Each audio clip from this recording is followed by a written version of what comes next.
nous sommes aujourd'hui au cercle généalogique d'Aunis, avec la présidente qui va nous expliquer un petit peu le b.a.-ba. Comment est-ce que l'on commence une généalogie? Oui, bonjour, je suis Dominique Chéniaud et je suis la présidente du cercle généalogique de l'Aunis. En Charente-Maritime, il y a 3 cercles, l'Aunis dans le nord, la Saintonge au milieu et le sud Saintonge du côté de Montendre. Alors, il faut savoir que la généalogie est le troisième hobby des Français après le jardinage et le bricolage. Et souvent, la généalogie, on commence à s'y intéresser au moment de la retraite. Alors, la généalogie, il est important tout d'abord de savoir de qui je fais la généalogie. Alors, la mienne, par exemple. Alors, comment je fais pour démarrer ma généalogie? Alors, d'abord, il faut rassembler tout ce que l'on possède. Les livrets de famille, les cartes d'identité, les vieux permis, les papiers militaires, les photos, les actes notariés, tout ce que l'on trouve, on le met dans une boîte à chaussures et on le conserve. Et puis ensuite... Tout ça pour trouver donc ses parents avec toutes les informations sur ses parents et ses grands-parents. Absolument. Et ensuite, on va voir un cercle de généalogie. La plupart des cercles proposent des modules d'initiation. Alors, on prend un grand cahier ou un petit cahier et tout ce que l'on trouve, toutes nos trouvailles en généalogie vont être dans ce cahier et non pas sur des feuilles volantes, parce que ça, c'est vraiment le péché des premiers généalogistes. Et puis on se dépêche de l'enregistrer sur informatique. Alors, on enregistre sur informatique, je dirais, à partir du moment où on a trouvé une 50aine d'individus. Pour pouvoir trouver les actes de naissance, les actes de décès, les actes de mariage, il y a plusieurs sources. Il y a une source officielle, que sont les archives départementales à La Rochelle, et puis il y a également les ressources qui sont proposées par les cercles généalogiques. Et donc, ce sont ce sont principalement les sources de nos premières recherches. Et sur Internet également. Alors, sur Internet, les archives départementales. Sur Internet, ah oui, on n'est pas obligé de se déplacer. Voilà. Sur Internet, quelquefois, les données des cercles, mais là, en principe, il faut être adhérent. Et puis, il y a beaucoup d'autres sites qui sont proposés, gratuits, mais pas complètement. Généanet, Généabank. Généanet, Philae. Généabank, c'est un autre système. Je vais vous en reparler dans une seconde. Généanet et Philae, mais attention, tout est à vérifier aux archives départementales. C'est très très important.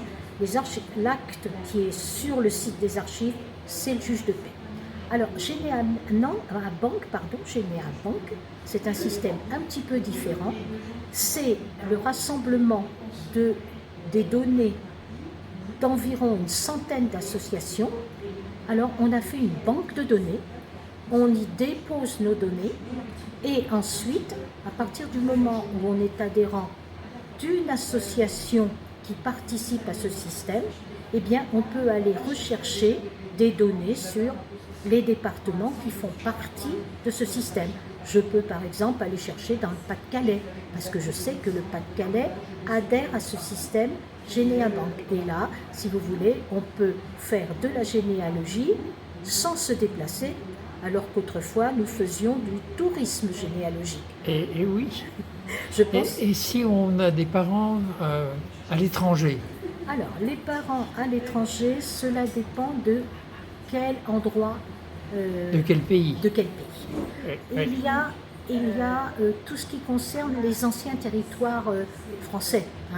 Je pense par exemple à l'Indochine, la Tunisie, l'Algérie, mais pas le Maroc. Ah oui. On a un petit peu plus de peine sur le Maroc, puisque le Maroc était un protectorat. D'accord. Voilà. Haïti, qui autrefois était Saint-Domingue,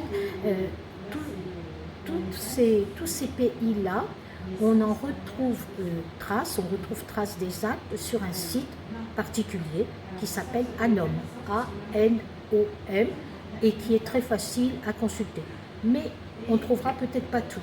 Alors il reste la possibilité de se rapprocher justement d'un cercle généalogique qui, lui, possède les bonnes adresses, si vous voulez. Il y a des généalogistes qui sont spécialisés pour des recherches en Italie, pour des recherches en Allemagne, pour des recherches... Et c'est le cercle qui va aider les personnes à faire ces recherches-là. Donc on conseille aux gens qui veulent démarrer, donc les premières recherches, et puis de s'affilier à un cercle de généalogie. Si on est sur Charente-Maritime, le CGO Nice, c'est très bien.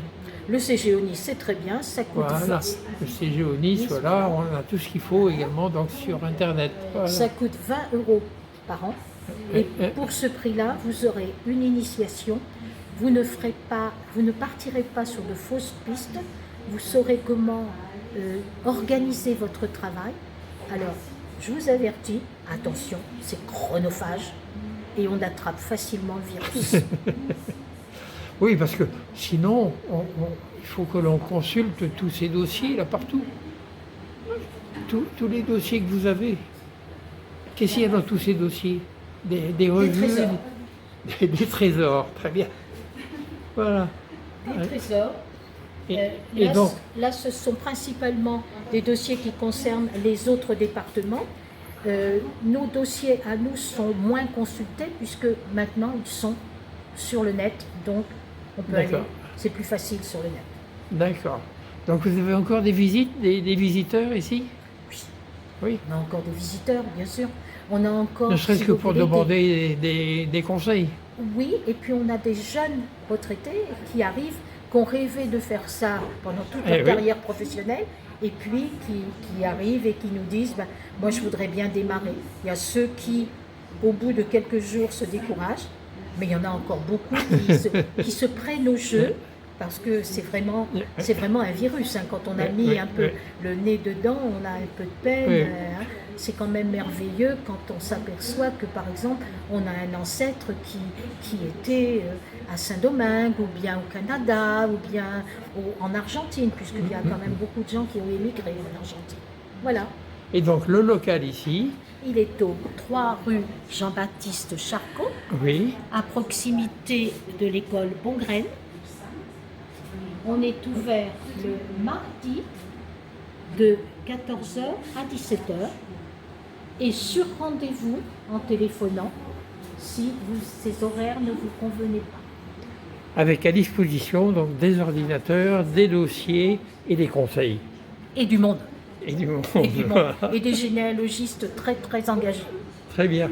Merci pour tous ces renseignements. Merci beaucoup. Et puis on va mettre ça sur le net, nous aussi, pour encourager donc les gens à venir vous voir. Merci beaucoup.